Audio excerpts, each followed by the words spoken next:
મિત્રો, હું બહુ ભાગ્યશાળી માણસ છું. એટલે સારી જગ્યાએ જવાનો મને અવસર મળતો હોય છે.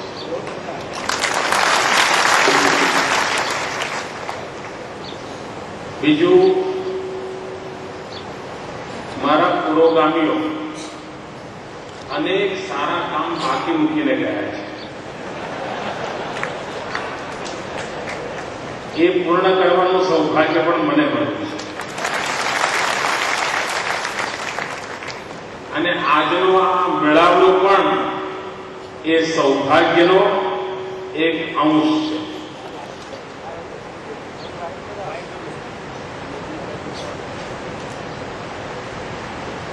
મિત્રો, ગુજરાત એની સ્વર્ણિમ જયંતિ ઉજવે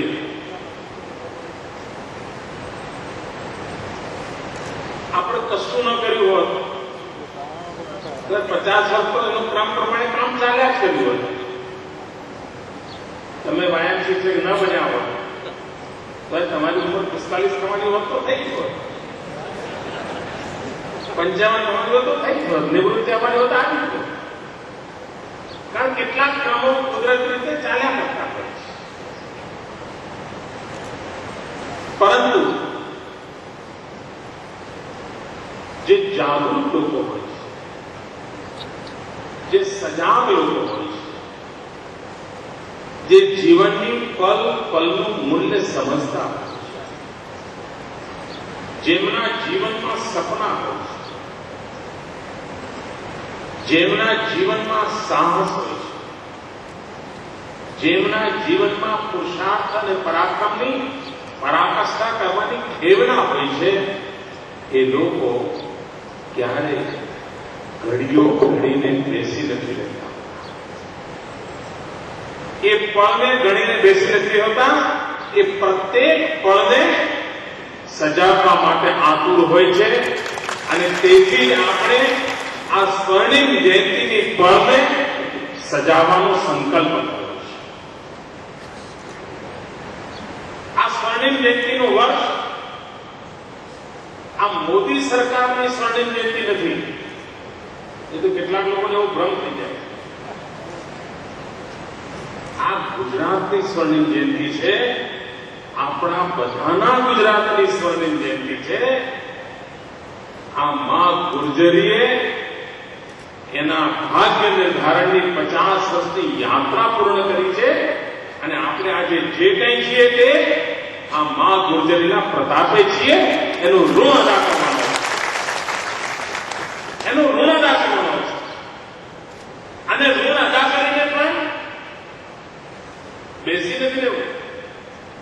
ઘર આંગણે કોઈ ગરીબ ભિક્ષુક આવીને કંઈક આપી દઈએ અને પુણ્ય કાર્ય કર્યું ને પતી ગયું એમ નહીં. આપણે આ પળને પ્રેરણાની પળ બનાવવા માંગીએ છીએ. આપણે આ પળમાંથી એક પ્રેરણાની ધારા ઉત્પન્ન કરવા માંગીએ છીએ.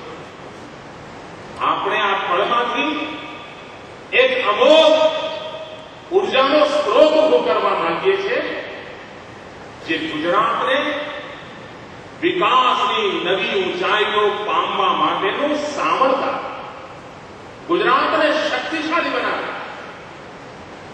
અને આપણે બધા આ ગુજરાતના વિકાસ યાત્રાના સહયાત્રી છીએ. ત્યારે ગુજરાતના ભાગ્યને નવેસરથી ઓપ આપવાની મથામણ આવી છે. ત્યારે જીવનમાં એવો સંતોષ થાય કે અમે સ્વર્ણિમ જયંતિમાં ગુજરાતની એક એવી કેડી કંડારી કે જેના કારણે આવનારા 100 વર્ષ સુધી આપણી આગામી બધી જ પેઢીઓને, માત્ર મને ને તમને નહીં, આપણી આવનારી પેઢીઓને પણ ગુજરાતમાં જન્મ લેવાનું, જીવવાનું, વિકાસની યાત્રામાં જોડાવાનું ગર્વ થાય એવું ગુજરાત મૂકીને જવું છે. એવું ગુજરાત બનાવીને જવું છે. અને એના માટે સ્વર્ણિમ જયંતિ અવસર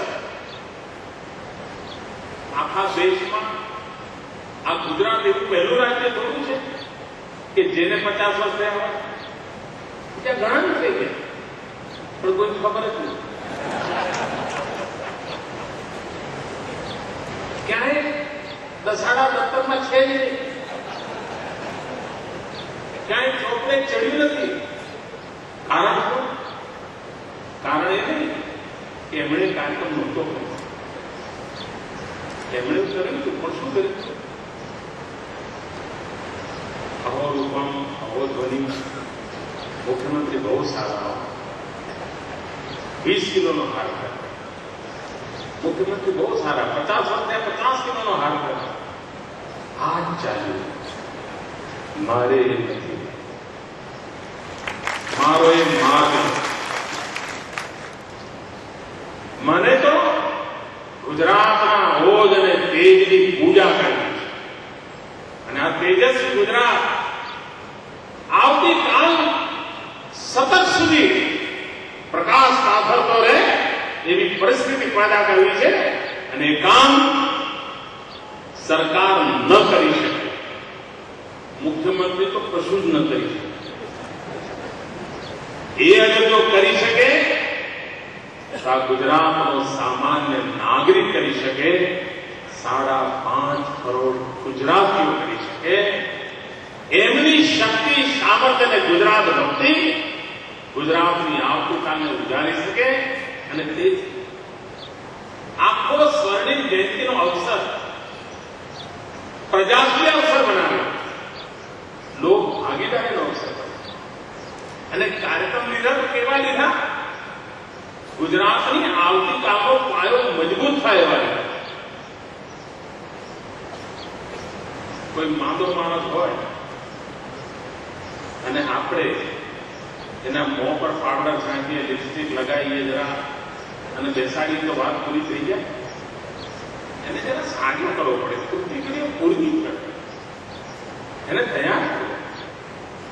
એમ સ્વર્ણિમ જયંતિ ઉજવતા હોઈએ તો ગુજરાતમાં પોટેન્શિયલ હોય, સામર્થ્ય પડ્યું હોય, એનો ઓપ્ટિમમ યુટિલાઇઝેશન કેવી રીતે થાય, એનો વધુમાં વધુ એની પ્રોડક્ટિવિટી કેવી રીતે ઊભી થાય, વધુમાં વધુનો પ્રભાવ કેવી રીતે ઊભો થાય, વધુમાં વધુ પરિણામકારી કેવી રીતે બની શકે, એની મથામણ.